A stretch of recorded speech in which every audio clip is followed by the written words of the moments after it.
Thanks to Dollar Shave Club for sponsoring this update. They've got everything you need to stay smooth and clean and nice smelling. Get their starter kit for just $5 at dollarshaveclub.com/theknow. Welcome to The Know, I'm Ashley. We are back from E3.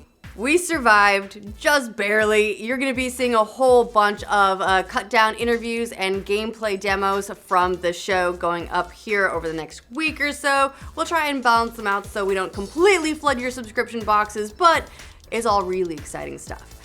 Now, Microsoft announced at E3 that they are working on the next generation of Xbox, and now they're talking a little bit more about what they have planned for that console. Xbox boss Phil Spencer told Giant Bomb he wants the new console to have better frame rates and faster start times. Spencer said, "I think frame rate is an area where consoles can do more. Just in general, when you look at the balance between CPU and GPU in today's consoles, they're a little bit out of whack relative to what's on the PC side. So I think there's work that we can do there." He also said he wants games to start quicker, saying, "We're as guilty as anybody. One game I'm playing a ton of, State of Decay 2, it says ready to start and I get to sit at the title screen and install the rest of the game." Interesting. I actually just did the same thing with Kingdom Hearts. I downloaded 1.5 and 2.5 and just sat there for a while. It says it's ready to start. Still gotta wait. Liars. So excited to play that game again though. Speaking of E3, last week's big show did big numbers in terms of attendance. In fact, attendance at the fest was the highest the E3 has seen in more than a decade.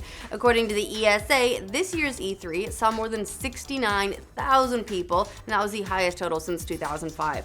A couple more interesting stats. The all-time E3 attendance record is 70,000, and the show floor featured over 200 exhibitors who showcased a collective 3,250 gaming products.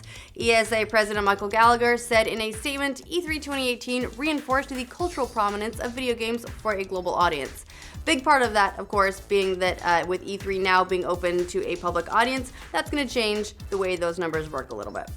Now, if you thought we were getting close to an actual honest to goodness release of Beyond Good and Evil 2 now that Ubisoft did bring a very ambitious and cool looking trailer to E3, nope, not coming anytime soon. What we can expect is a playable beta late 2019. According to game director Michel Ancel, who made a post to Instagram, we aim for a playable beta for the end of next year.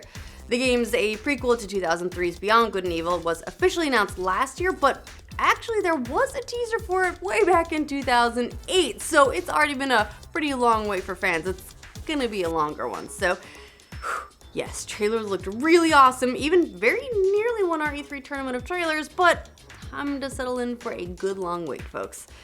Some people are wondering if we will soon be able to download games on PlayStation Now, which would be great. If you've never used it, PlayStation Now is Sony's game streaming service for a bunch of PS2, PS3, and PS4 games, and, well, players have kind of been wanting an option to download the games for a while now, not just stream them in case of, well, you know, shoddy internet connections. Recently, a gamer on Reddit noticed a new option in the service's pause menu. It says, "Download game," and a description reads, "Return to game detail and start downloading the game." So, maybe it's a new feature that got leaked ahead of time? Not really sure. No word yet from Sony, but if they've implemented a download feature of some kind, this would make that service a lot more attractive to a lot of gamers, because not everyone has the internet necessary for streaming games and getting a reasonable experience out of it.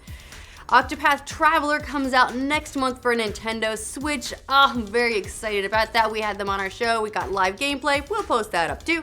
Its team says, don't expect any DLC though.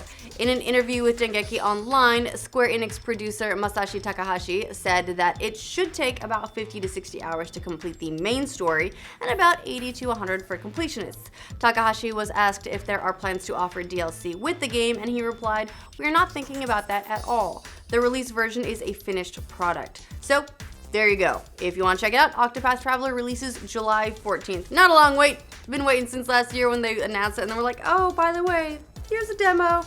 And then we've just been playing that over and over. Now we can play the real thing.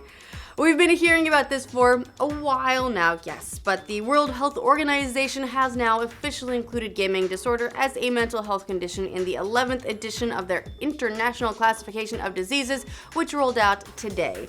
According to Dr. Vladimir Pozniak, a member of the WHO Department of Mental Health and Substance Abuse, there are 3 major characteristics that define the disorder. One is that the gaming behavior takes precedence over other activities to the extent that other activities are taken to the periphery, while the second is impaired control of behaviors. Even when the negative consequences occur, this behavior continues or escalates. The third condition is the impact on personal, social, or occupational functioning, which may include disturbed sleep patterns like diet problems, a deficiency in the physical activity.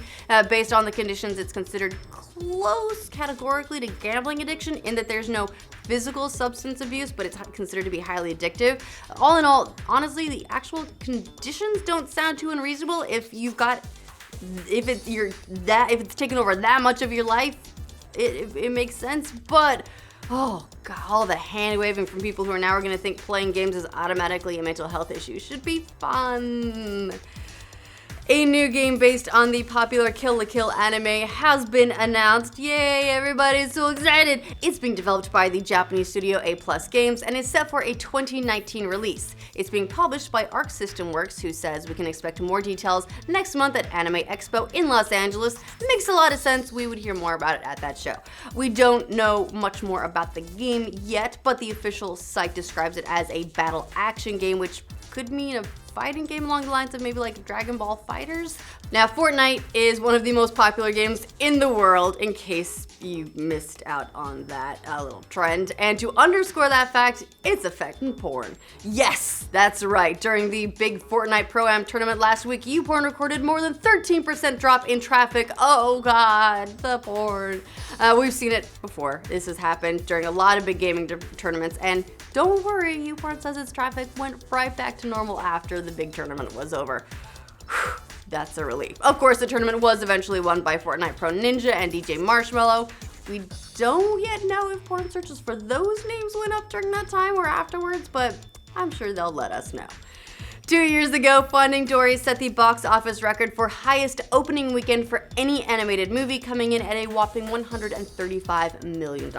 Last weekend, Incredibles 2 obliterated that record. The superhero sequel came out swinging, posting a $180 million weekend. That's huge. It means Incredibles 2 made more money in its first weekend than Captain America's Civil War and Disney's live-action Beauty and the Beast, and has found a home in the top 10 biggest weekends of all time.